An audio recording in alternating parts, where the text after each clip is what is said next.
Jy luister na Isak Du Plessis op Nuuspot.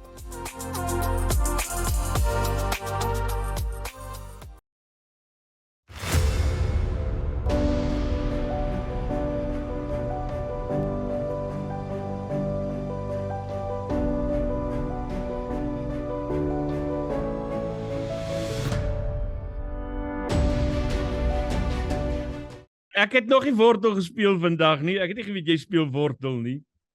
Ja, elke dag, elke môre. Ek het 'n huidige loopie is dink 60 of 70. Ek sê vir jou wys.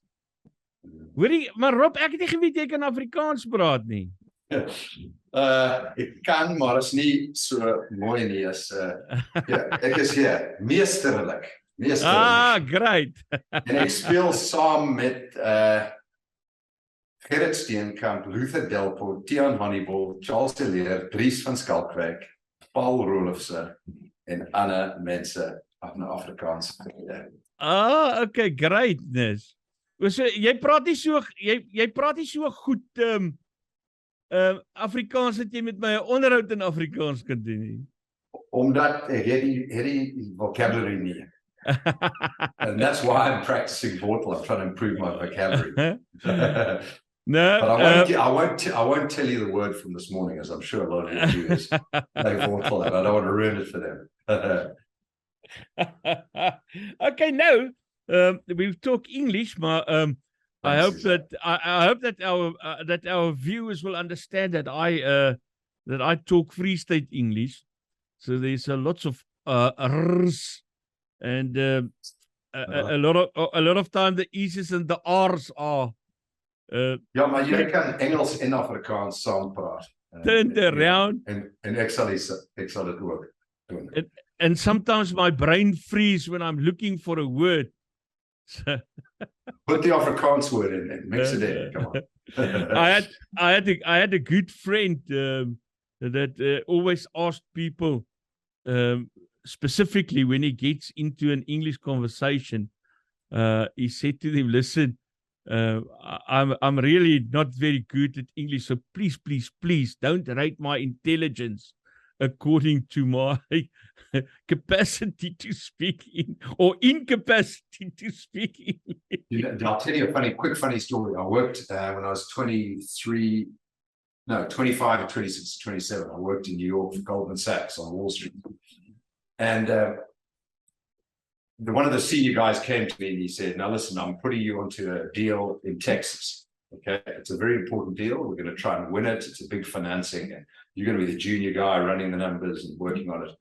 And he said, I'm just going to tell you in advance, just because these Texans speak slowly does not mean they're stupid. They're very, very smart. I learned my lesson about Texans that way. You know, howdy, Rob. Nice to meet you. So their brains are working twice the speed. Okay, no, great. So I'm not as stupid as my English sounds.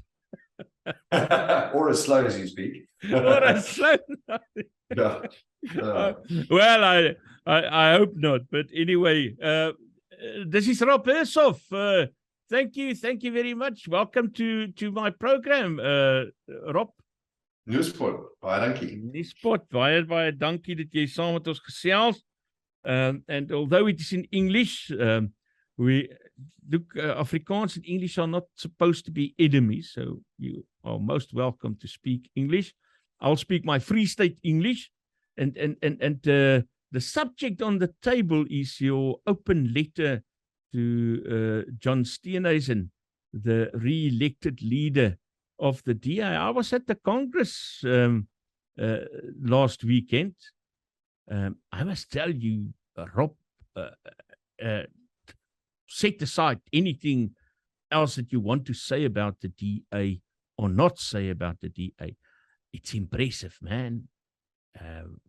What those people can do. It's really impressive, man. I'm so glad you said that, Isaac, because I wasn't at the Congress and I didn't listen to it live, but I could feel the buzz. I mean, I looked on my WhatsApp groups and people were buzzing, just saying, this is the future. This is something. And I'm glad you say that because it's so easy to criticize the DA. It is In Yes. some ways, I did in my letter also criticize them. It's so easy to do it. And what we forget to do is thank them. From 94, when they only won city of Cape Town, the rest of the country was ANC, to today, when they have close to 25% of the country's voters, which means they're not a white party. They're a colorful party. It's everyone's in there. You cannot be a white party in this country and get 25% of the votes. Am I right? Correct.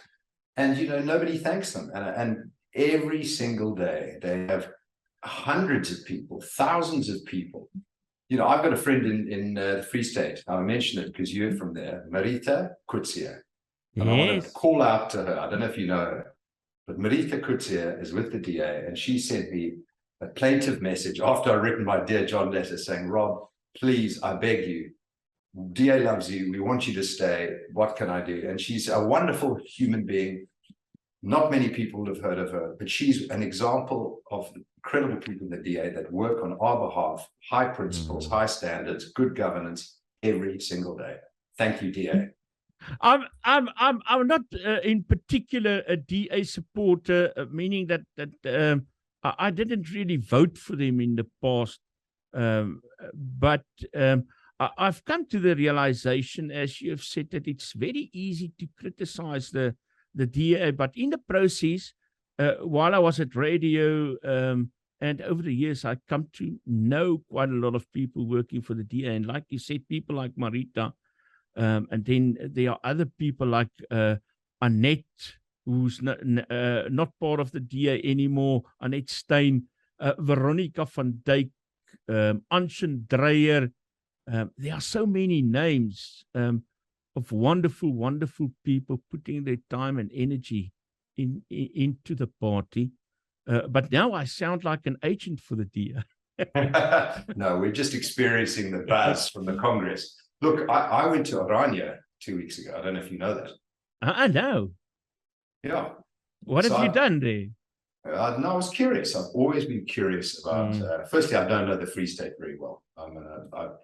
It's a sort of flyover part of South Africa. I look at it as I fly past, see the Great Hull. Sorry about that, but I don't know the inside of South Africa because growing up, I grew up in Johannesburg. We had a house in Sheffield Beach, Natal, house in Hermanus. We live on the coast of Joburg, and then the game farms. But I never really got to know the inside of South Africa, and I've been exploring my country over the since COVID began. And we couldn't travel to Europe and Seychelles. My wife and I said, let's see this country. So I spent 2 weeks on my own in the Tankwa Desert.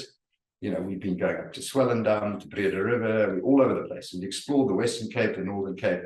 And I've so fallen in love with the interior of South Africa. And I went to Kimberley 2 weeks ago, and I visited Oranje. And Forum invited me and took me there. And this lovely lady who's with one of the Black tribes communities in the Eastern Cape. She'd been there before. She organized it and came. So shout out to Princess. I'll give you her name in a sec, her full name. And it was incredible. I was beyond impressed. Now, I wouldn't want to live in Oranje. I'm not a small town guy, and my Afrikaans is not good enough. I am a Christian, so I'll probably qualify there. But it was beyond impressive. I mean, what those extraordinary Afrikaans-speaking Christians have done, 3,000 of them, is beyond impressive. And it's a model, not just for other communities in South Africa, but for the world. It is the future of governance, representation, democracy, and freedom that the world should all come and look at.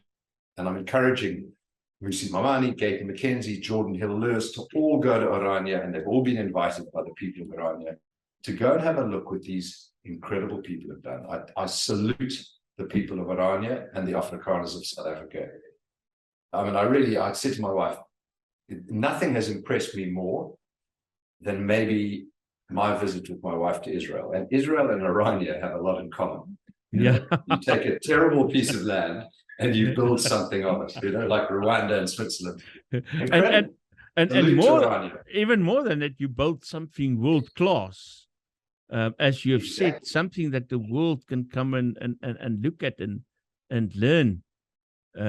So let's go back to the DA. And as I've said, the Congress was very impressive. And it is true that the DA sometimes get unnecessary criticism, but okay, when you're a political party anywhere in the world, you cannot escape criticism, and there are good reasons to have criticism against a party like the DA, something which I believe is why your open letter to John Steenhuisen was penned down. Let's go there. Despite the fact that they are very impressive, you have some criticism against the party. Fire away. So I wrote the Dear John letter a week before the Congress, just so you know. But then I thought, well, I better not release it, because if John doesn't get re-elected, then it's kind of a failed, the Dear John, Dear John letter is when a girl breaks up with a guy, Dear John, and breaking up with the other would be quite funny. His name's John, Dear John letter. But I wrote it beforehand, and I wasn't listening to the Congress live because I was traveling. And what I was appealing in the letter, and I'll get to the criticism that you've asked me about just now, what I was appealing to in the letter was, the DA should be proud of 25%, very proud.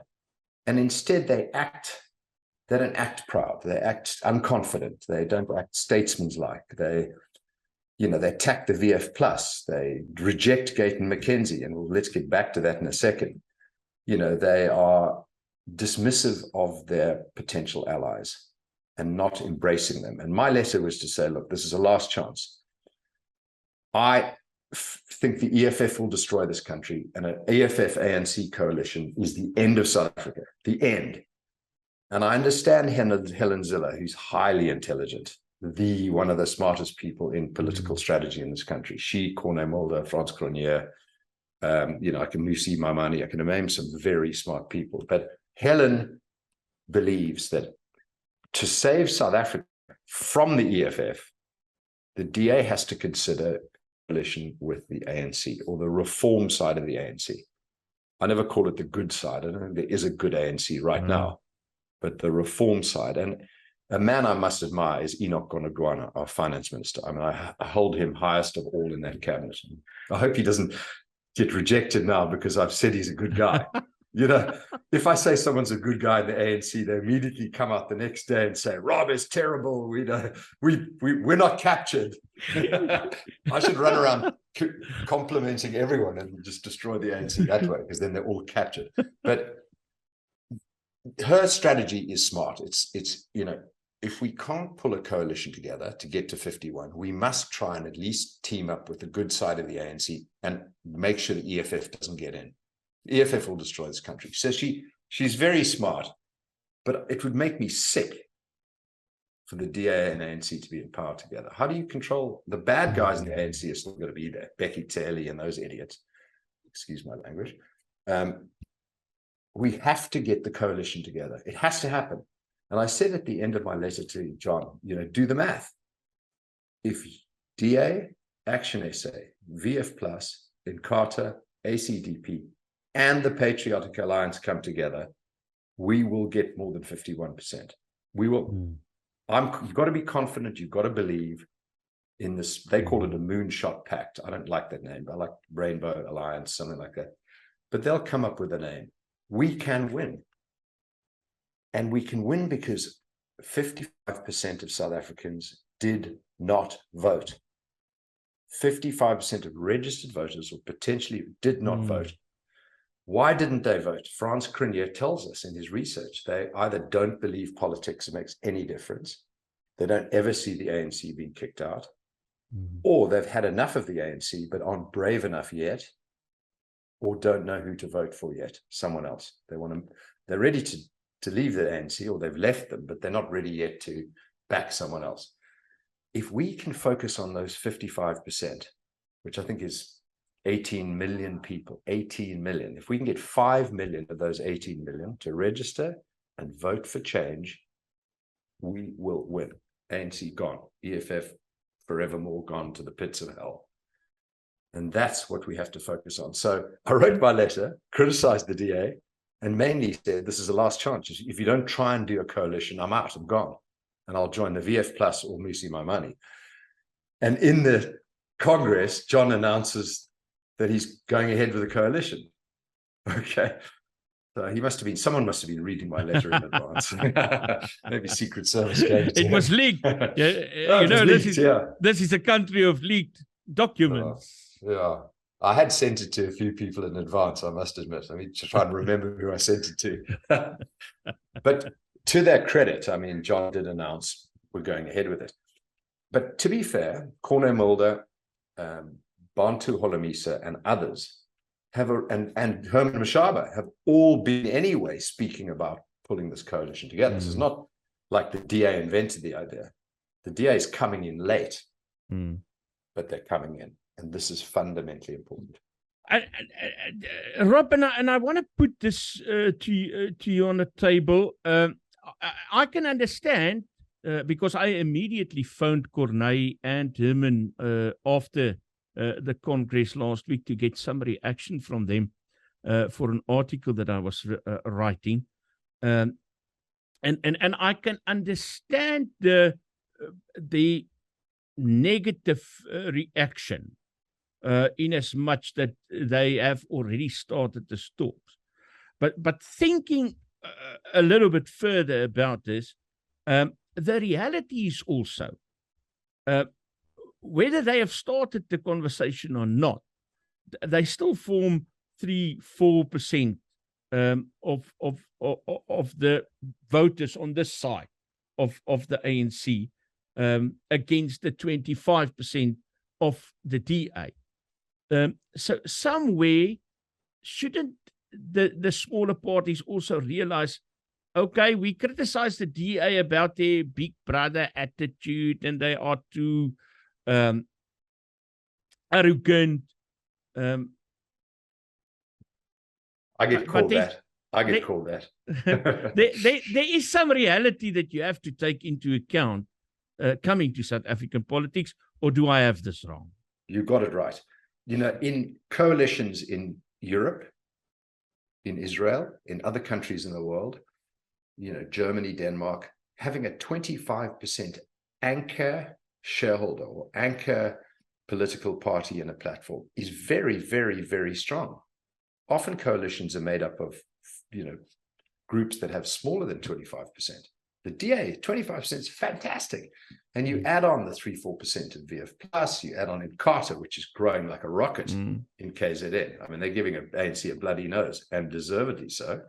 And then ACDP, which is small, BOSA, which no one's talking about yet, which is Mmusi's party, but watch, they're going to grow like a rocket. Action SA, consolidating its focus in Gauteng, makes a lot of sense. And we're going to win back Johannesburg, Pretoria, etc. Watch, I'll tell you about that just now. The good guys are going to win it back. But if you then layer on the smaller parties and get the PA in, Patriotic Alliance, well, did you see what Gayton's just done today and yesterday? Apologized for what's happened in Johannesburg. He said, we got it wrong. The ANC is trying to weasel the EFF into Joburg, and that was never part of the agreement. I reckon there's going to be another no confidence vote in those municipalities, and the good guys will team up with Gayton and PA, and at last the good guys are going to run those municipalities. The swing is happening right now. Am I positive? We'll talk about that later. I'm very worried about the smaller parties, especially, well, all the parties in South Africa.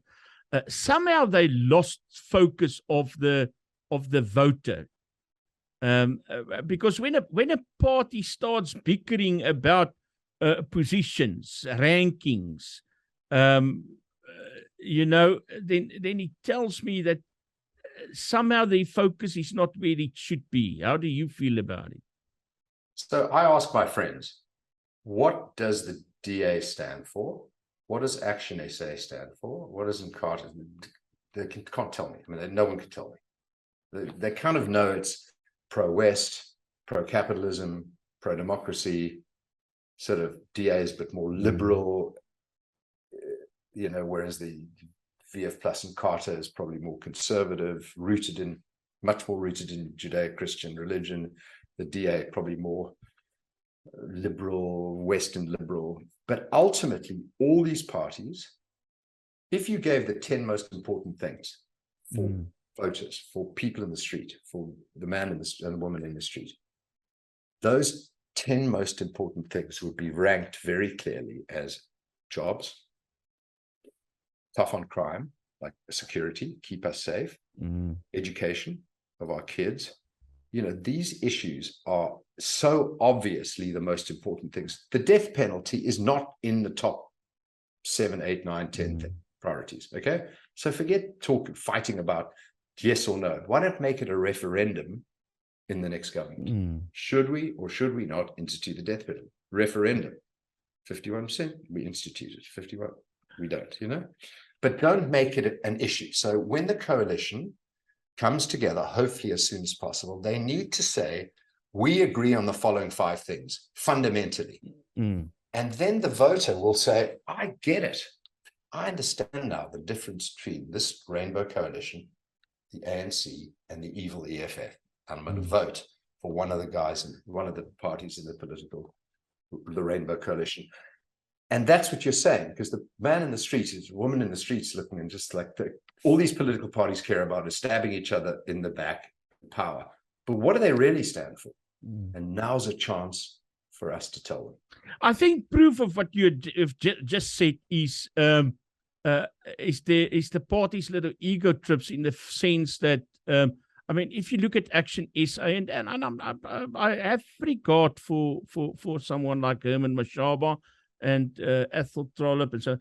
But if you are just stealing another party's voters, you're not adding something new. If you don't get new voters, you're not a new party. You're just a little ego trip. So my wife said to me, you saw the Swellendam Barrydale by-election? Yeah. Yeah, so the ANC had the largest number of votes, but the PADA together completely dominated that. Yes. But because they 3 ran independently, the ANC won. And my wife got angry because we like Gayton. And she said, why did Gayton give that to the ANC? I said, no, you're not looking at it from his perspective. It's not his job to say the DA should win this. I'm not going to run in Barrydale. He has to build his own credibility, build his voter base, and he's doing it very successfully. He's a contender. So the fact that in the last 24 hours, I'm sensing that he's now realized he can't do business with the ANC. They're just a proxy for the EFF. He will swing, and he is a capitalist. He is pro-West. He is anti-communist. He's all the things that I believe in, okay? It's just nobody gets him yet. By the way, once people meet him, they get him. Frans Corne, who met him recently, goes, that is an extraordinary human being. And he is. I'd love you to interview him, Isaac. Why about that? You won't believe how many times I've tried to phone him and get hold of him. I never get an answer. I don't know if Gayton, do me a favor, please. Be on Isaac's show. I'll send this to him, okay? I really want to do an interview with him. Hell of a good guy. But very quick, just to finish the thought. Sorry, Isaac. Yes. Apologies for interrupting. But my wife had it wrong. She said, why did Gayton do that? It's not Gayton's job to hand the DA Barrydale. It's his job to represent his voters. But it's our job, VF Plus, DA, Mmusi, etc., to encourage Gayton to join us in the Rainbow Coalition. And we're going to win back all those municipalities if we get PA on our side, which is going to happen, in my view. And then it's bye-bye ANC. They won't have a single councillor in the Western Cape. Great. We'll boot them out of the Northern Cape. Great. Boot them out of Joburg, Pretoria. Bye-bye ANC. Oh, wonderful thing, in my view. But there's one thing standing in the way. Well, one thing, collective of things that's standing in the way of this. And now I'm going to call out a few names that I have a lot of respect for, but sometimes you have to criticize. There's the bickering between Helen and Herman Mashaba. There's the bickering between Leon Schreiber and Corne Mulder. They can't leave each other out alone. There's the thing between Michael Bowman and John Steenhuisen. Which is understandable, but that's over, by the way. These are all very, very personal issues that have come to stand in the way of the best interest of South Africa's voters. There's a thing between Helen and Gayton, which is a very personal thing. She just doesn't like him. He's a misogynist, according to some of the female politicians in this country. So how do we get those parties to get over this personal issues? So true. So just on a couple of those individually, Michael Beaumont called me because I'd commented on the issue between him and John, and he said, Rob, that was 13 years ago.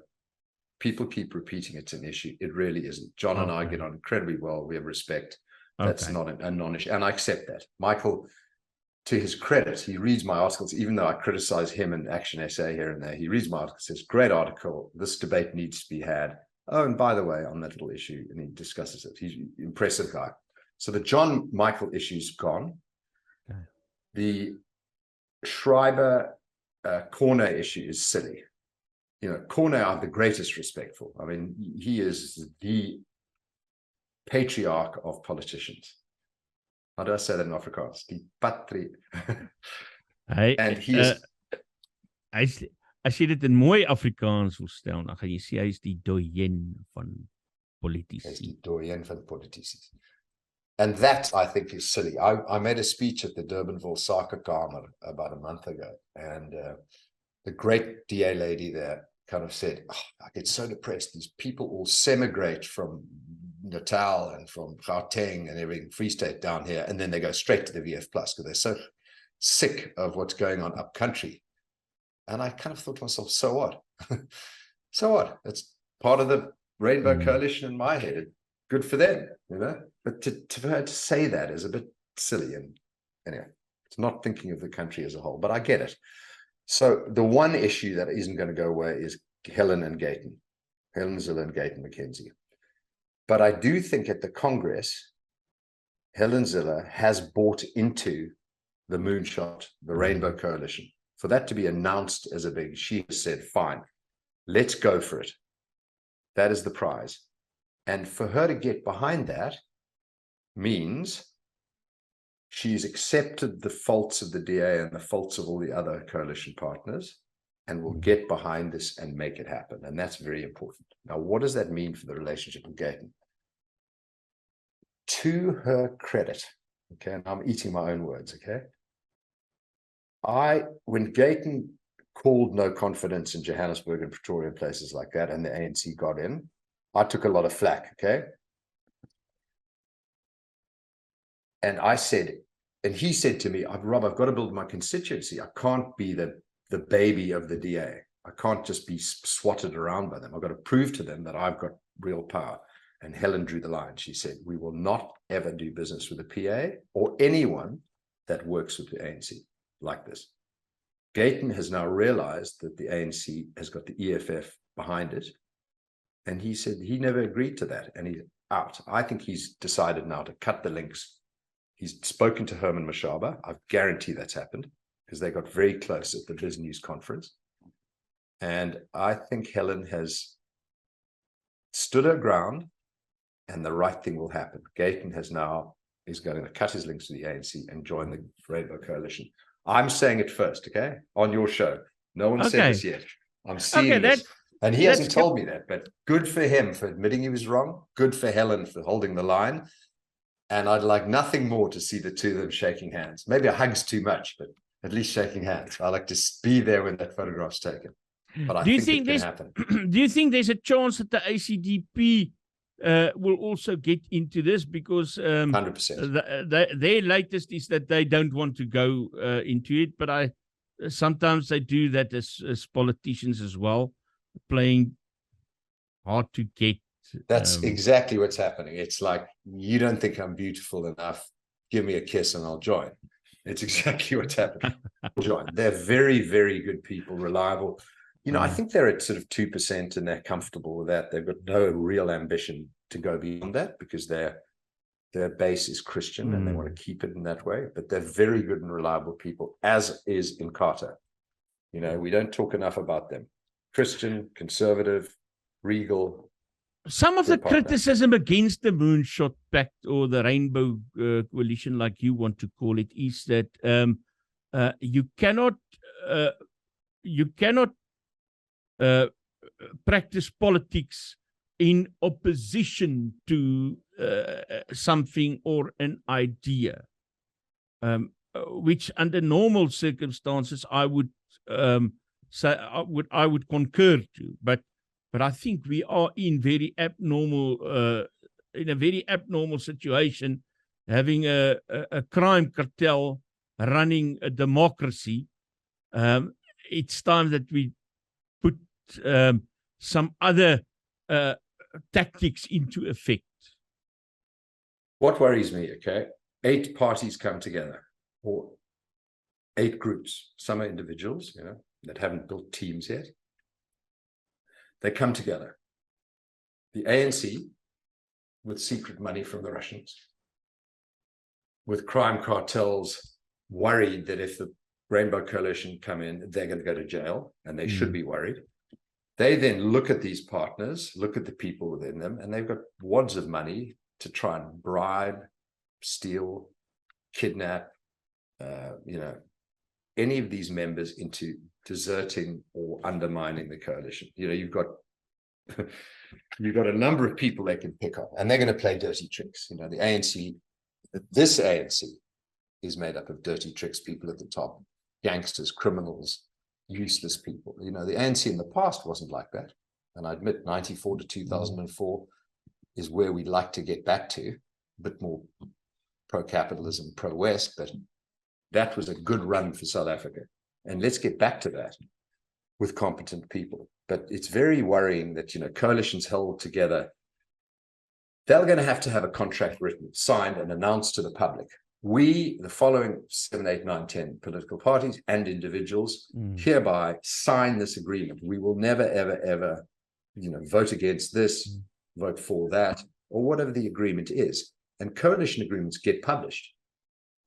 And then the voters got to watch these people very carefully. Do you think the Moonshot Pact has a chance? Yes, I've been a believer from day one. 2 years ago, I wrote, when I was in the tanker for 2 weeks on my own, I wrote the 15 principles I believe the coalition should sign up to. And I sent it to Herman Mashaba, who agreed to sign it, Corne Mulder, who agreed to sign it, and Carter, who agreed to sign it. I'll send you the 15 principles. It's like, Judeo-Christian, libertarian, capitalist principles. If you take the Bible, the Torah, the libertarian basis, and you push them all, smash them all together into beautiful 15 principles, that's what I wrote. And those 3 agreed to sign it. The DA said, we'll get back to you, depending on who else signs it. And Gayton at the time said, I can't sign it. I have to come. No one will take me seriously. I'm too small. I have to build my base and then I'll sign it. So 2 years ago, I sort of saw what I thought had to be done. And I don't want people to think I'm arrogant and narcissistic and whatever. I get a lot of those criticisms, but I'm just trying my best at, and it hurts. I'm getting hit all the time. I'm trying my best for the country. That's all I'm trying to do.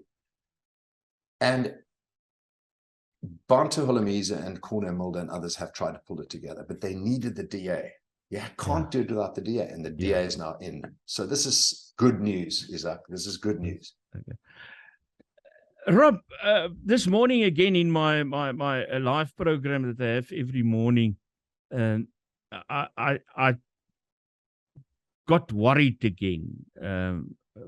Actually, I'm getting scared of what is happening. I'm looking at those pylons that fell in Pretoria for one reason only.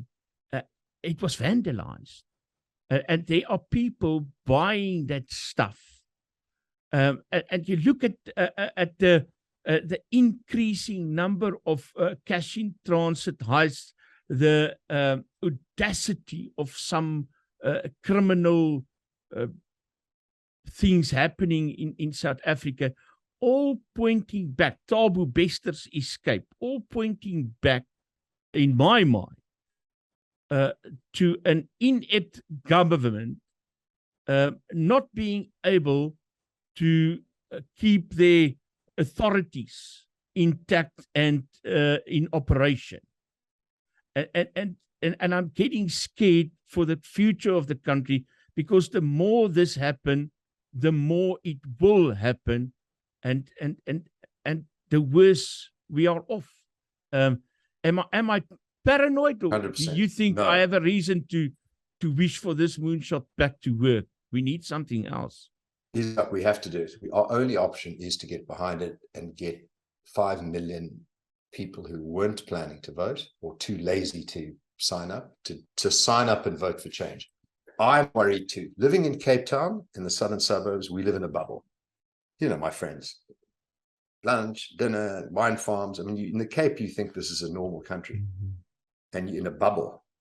But you go up country and you see the difference. Potholes, disaster, crime, vandalism. It's very scary. I mean, I grew up in Joburg. The only reason I came to Cape Town is I came back from 31 years abroad with my wife in New Zealand. They said it has to be Cape Town. So I was going to go live in Joburg again.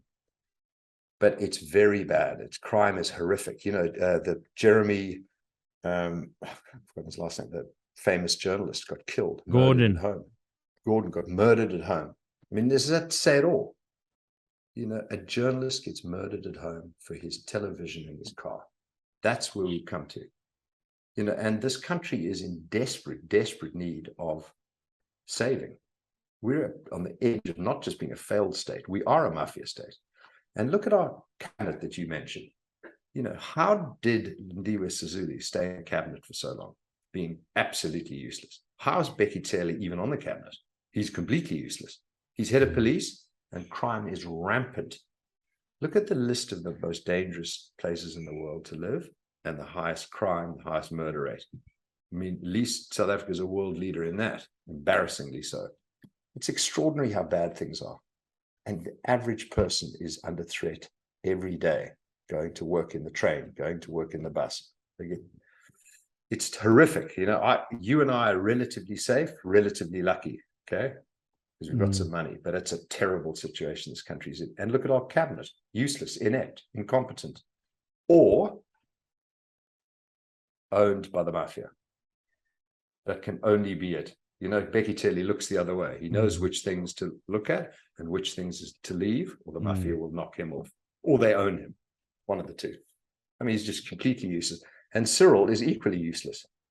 You know, he's trying to guide the boat in the right direction, but he's just got no spine, got no courage. He should have fired half his cabinet a long time ago. But he isn't in control. Last question. Sure. I want to talk to you forever, but let's cut it short. You admitted writing the letter before the DA's Congress, wanting to leave for the Freedom Front Plus. Or Bosa. Or Mmusi's Bosa. Are you giving the DA another chance after the Moonshot Pact? Yes, I am. 100%. You know, I'm still critical of them for many things, but I'm behind them again, big time. You know, I'm a huge admirer of Corne Mulder. I really think he's from another. We're very lucky to have him. I think Mmusi's going to come. People aren't seeing where he's going to get serious traction, and could make. He could swing us from 45 to 51 alone, 45% to 51%. But chapeau, hats off to the VF Plus. You know, you extraordinary organization, very impressive. Well done, and thank you. Thank you. Well, yes, I think if you know the dynamics of coalition politics, you can't you just can't ignore the way Corne is handling that. It says something about his political savvy and incredible man. Thank you, Corne, for everything you do for this country. We should be thanking a lot of people, all the people in the DA, the people at the top of the VF Plus, this country is made up of extraordinary people, but let's all get behind this Moonshot or Rainbow Coalition. Let's give it an Afrikaans name. Hey, kom ons try. Wat sal ou dink, wat sal ou doen as ou dit 'n Afrikaanse naam gee? Ask your listeners. Ja, ek gaan môreoggend in my program gaan ek vir hulle vra, hulle moet vir ons 'n Afrikaanse naam gee. Vir Moonshot Pact. I'll get back to you. Rob Hersov, businessman, commentator, political commentator, man at large. Thank you very much for making time for us. Dankie dat jy met ons gepraat het. Altyd lekker om met jou te praat, Rob. Tot volgende keer. Tot volgende keer. Baie dankie. Groetnis. Nuuspot, die tuiste vir Afrikaanse stories agter die nuus.